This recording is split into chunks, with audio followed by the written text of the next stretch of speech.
one of my favorites because it's very symmetrical. So I love that about it. Really what we did here was to change the paneling in the back, change the colors, and there was different fabric on the wall.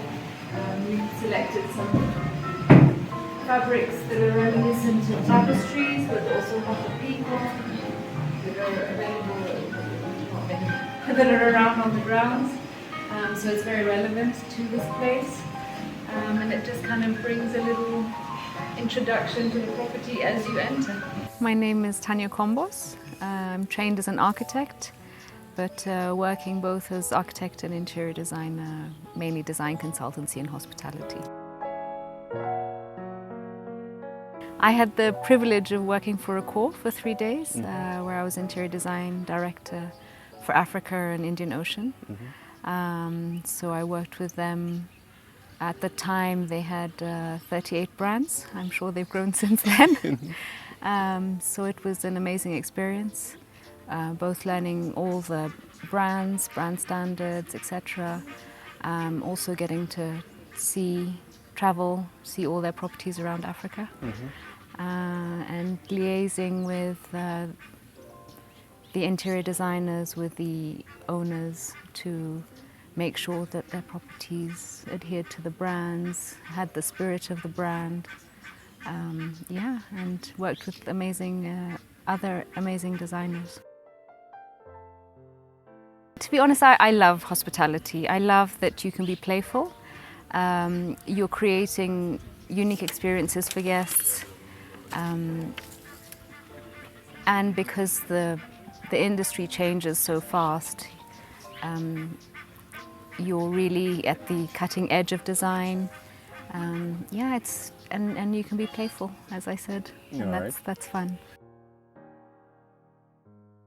I'm born, raised in Kenya, correct, yes. So what brought you home? It's home. It's home, and I think it's important that people that grow up here come back, do your experience abroad and all of that, and give back. That was important to me, and it's a beautiful country. There's a lot going on at the moment in all fields of art, I think. So I'm happy to be back home. Back home. It was an amazing process. So I know 2 years sounds like a long time. Jeez. It flies. No, there was a lot of work that was going on in the background when the doors closed. There was a whole team that was set up by the owner, including owner representatives, operators, conservationists, myself. So there was a multifaceted team that came together, and other consultants as well, to really try and pinpoint the best of this hotel, what this hotel is currently offering, how we can improve on that, what other touch points for guests we can grow on, what the area has to offer, focus on the conservation as well, which is very important not only to the owners but also to the operators. Fairmont is very big on conservation. So there was a lot of work in a way repositioning the property to make it shine even brighter. So that was months and months of meeting here, almost bi-weekly. Everybody went away, did work, came back to the table with something new. And it was a great brainstorming process and finding ways to complement each other. So how can design help promote conservation? Just things like that. How can we make the property shine, the area shine, nature shine within the design, for me, from my side, within that design scope. This property came to be through two couples in sequence, falling in love with this place and coming with a lot of love, wanting to create a beautiful home. The second couple in particular that actually built part of what we see today We're very focused on creating a homey, cozy atmosphere, being able to invite their guests, have their guests over. And no expense was spared. They focus very much on details. And yeah, so that was a big part of the inspiration, is to create that homey atmosphere when you come in, the welcoming, borrowing from the past what original ideas they had, or what original patterns, motifs, textures.